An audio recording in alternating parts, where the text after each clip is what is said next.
Minister, it's not too late to do the right thing.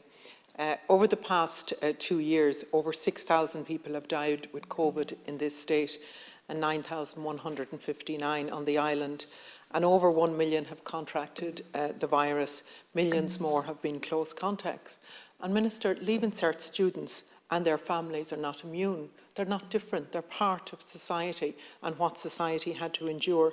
And I don't think anyone would argue with the fact that the high levels of absence among students and teachers, through no fault of their own, has had a significant impact on the ability of Leaving Cert students to prepare thoroughly in the way they need to for probably the most important exam in their life.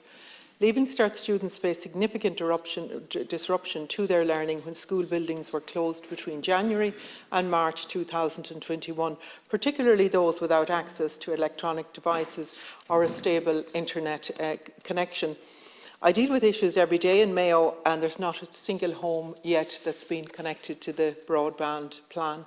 Now, Minister, one mother wrote to me saying, "My daughter has been a consistent hard worker throughout her school life, but the distraction of the last 2 years have knocked her confidence and she's struggling to get by from day to day.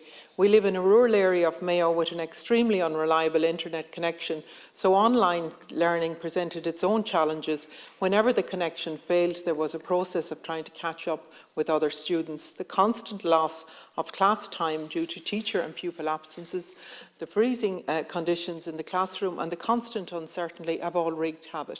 She goes on to say, "Words cannot express how much it would mean to have an option of a hybrid model Leaving Cert, giving students the choice they are rightly entitled to, given the trauma that they have suffered."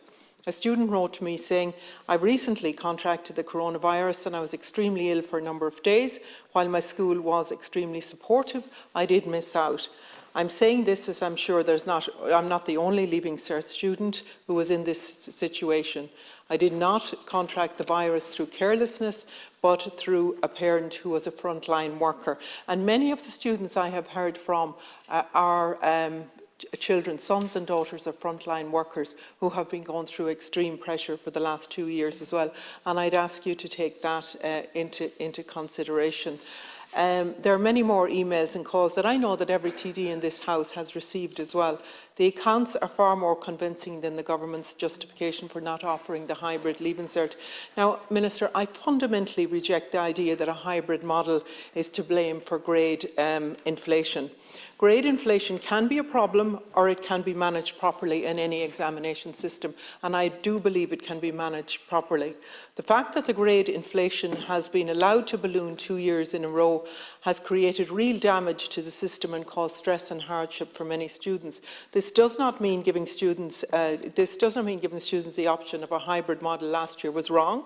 I believe it was exactly the right thing to do, and was something I and my colleague Donncha O'Leary and others within Sinn Féin called for and supported. Grade inflation can and must be managed better to ensure we do not have a repeat of the last 2 years. Government constantly pat themselves on the back for increasing the number of college places, but without proper funding to underpin it, it just means that the third level sector is bursting at the seams. Funding and resources need to be targeted, particularly the high demand courses. The small numbers in medicine go nowhere near addressing the shortage of doctors, of nurses, of psychologists, physiotherapists and all of the healthcare disciplines. This year's cohort of Leaving Cert students should not be punished due to the mistakes in the management of the hybrid system last year. We should be learning from that experience to ensure it's executed better this time around. Being decisive and making an early decision will help. And it will give staff and the Department of Education and all stakeholders who have been through an extremely challenging time more time to prepare. I speak as a mother as well of a Leaving Cert student, Minister, and I really would ask you that. I'm fortunate because we can get extra grinds, we can get extra help if we need it. With the inequalities that are being created within the system by not giving a choice, and the stress and the mental health problems. And I'm talking about really resilient youngsters who've gone through a terrible time in the last 2 years. I'm asking you to take that into consideration. We have time over the next couple of years to bring back the system to the way it should be through the reform of the Leaving Cert as well. Don't make this cohort of Leaving Cert students carry the can for everything.